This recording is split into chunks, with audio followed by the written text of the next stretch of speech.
So, today we're going to talk about the duties of the host at Williams College events. Let's get started here. The first responsibility of the host is to accept and carry out full responsibility of all aspects of the event, including compliance with all Massachusetts state laws concerning alcohol. This means that anyone under the age of 21 cannot be served alcohol. Additionally, they must comply with all registration form information. Image of the registration form can be seen below. This form needs to be followed to a T in order to comply with all college policy and procedure. If the host happens to be 21 plus and the current server planned for the event has not arrived yet, they are able to sign for the alcohol at the beginning of the event. This can only be a 21 plus year old host though. You cannot be underage and sign for the alcohol. All hosts must remain substance free and remain so throughout the course of the night. This means no alcohol, no drugs, even saying sometimes cough syrup and other medication that might make you drowsy, as it's required that you stay as alert as possible because you need to be able to judge the status of other individuals on site at these events. Calling in campus safety just prior to the event start time to get the go-ahead to begin. This is really important, especially events where campus safety might not be present at the time. At some smaller events, they may not be required to be there, but in order to get just that go-ahead that you're good to do everything that you've done and move forward to the event is key. Ensure food and alternative beverages are available as per the registration form throughout the duration of the event. This is really important that you don't just put all the food and alternative beverage, meaning non-alcoholic beverages, out at the beginning of the event, because usually, more likely than not, all of the food and beverages will be gone before the majority of the crowd arrives. Making sure to check IDs at the point of entry to the event. One host minimum should be doing this. In order for an of-age person, meaning 21 years or older, to get a drinking bracelet, which is the required form of identification, 2 forms of photo ID are required. For Williams students, this includes their Williams ID, as well as a valid driver's license, passport, military ID, or alcohol ID card. For guests of Williams students, this means 2 forms of photo identification. It could be their student ID from wherever they're at, or any combination of a driver's license, passport, military ID, or alcohol ID. All identification must have a photo and their birth date on it. It can't just be a library card with a photo on it. Because generally these do not include the birth date of the individual, meaning that you cannot identify if they are 21 plus or not.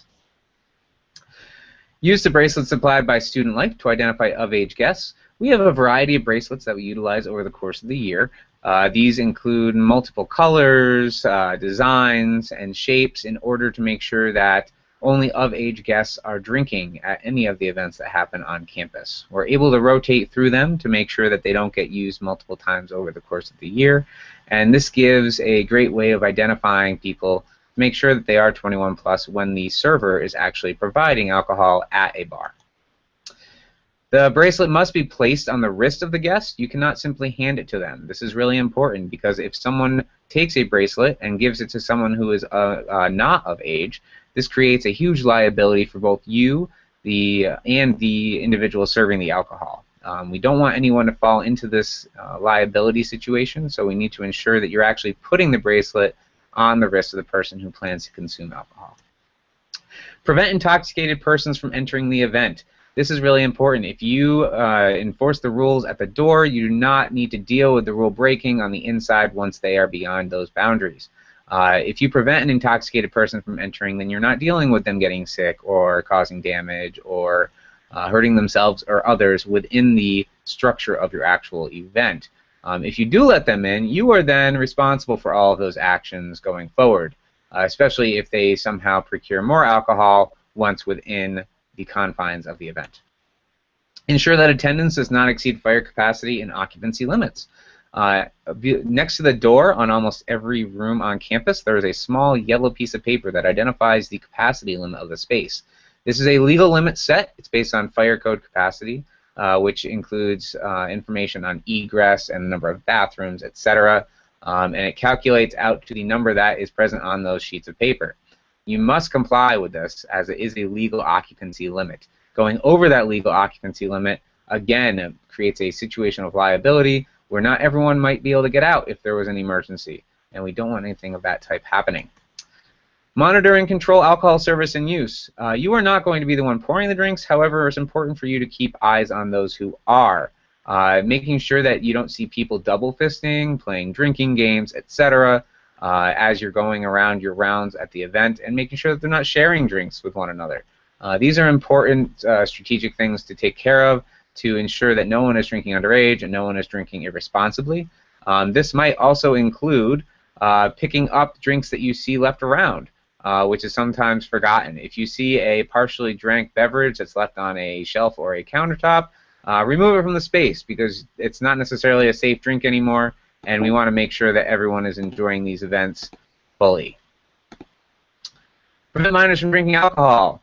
This is a fairly obvious one. If you see a person that is underage with a drink in their hand, meaning that they don't have a bracelet in their hand, it's important for you to remove that. It's also important to make sure that nobody else is giving alcohol to those minors within the space.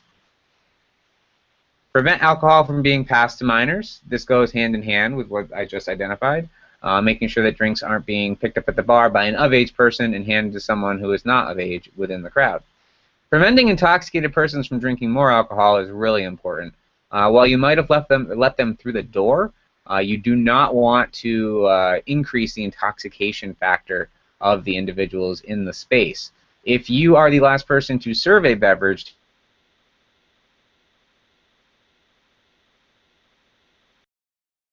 the responsibility actually falls back on the last person to serve them.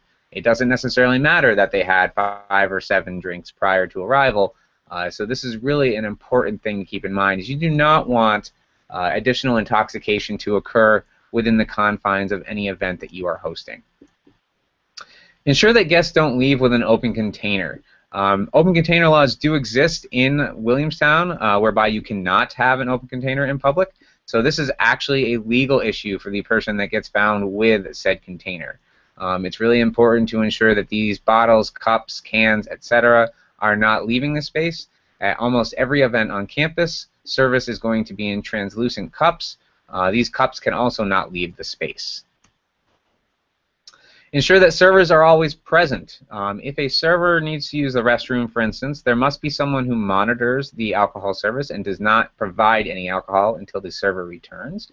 There must always be a server present if people are receiving drinks. Ensure a secure area for the servers and alcohol.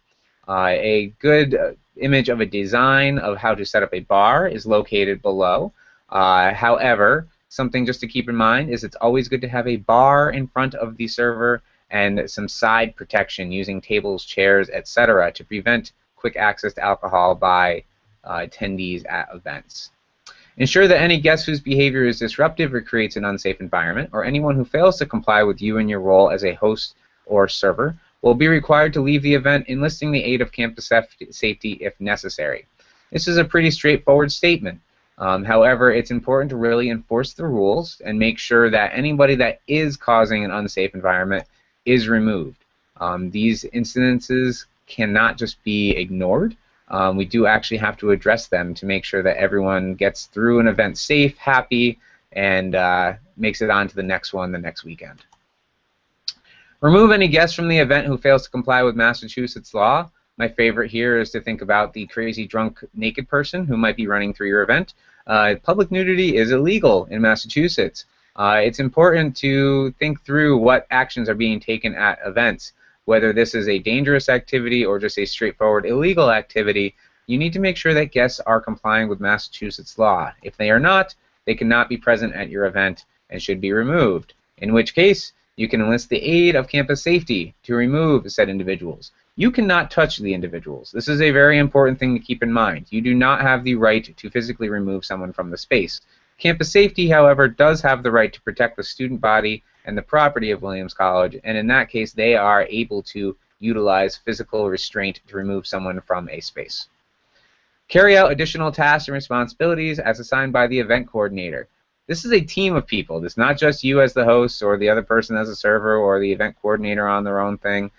Everybody, including campus safety, the event coordinators, hosts, servers, and any other staff, you being present to make this event successful, are all part of a team. And it's really key that you listen to the event coordinator And if they need help with something, help them execute it. Ask questions later, but it's better to do it now and then not have to deal with it later than it is to do the opposite and have an issue on your hands. Ensure that the event site is cleaned up and furniture is placed in its original location. This is another really important facet that sometimes gets forgotten. If furniture has to be moved by facilities, charges can be charged back to the organization responsible for the event. And if you, as a host, have not done your job appropriately and furniture is displaced or there's garbage in places, those charges go back to the organization, and it makes you not look like a very good employee as someone who did not do their job to full compliance.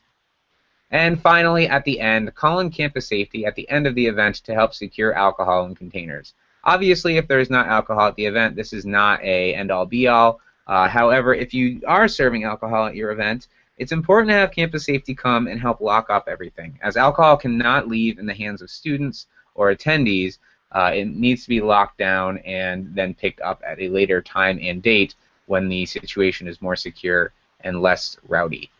So these are all of the basic steps and requirements of being a host, and you will soon hear more about what it means to be a server. Thank you.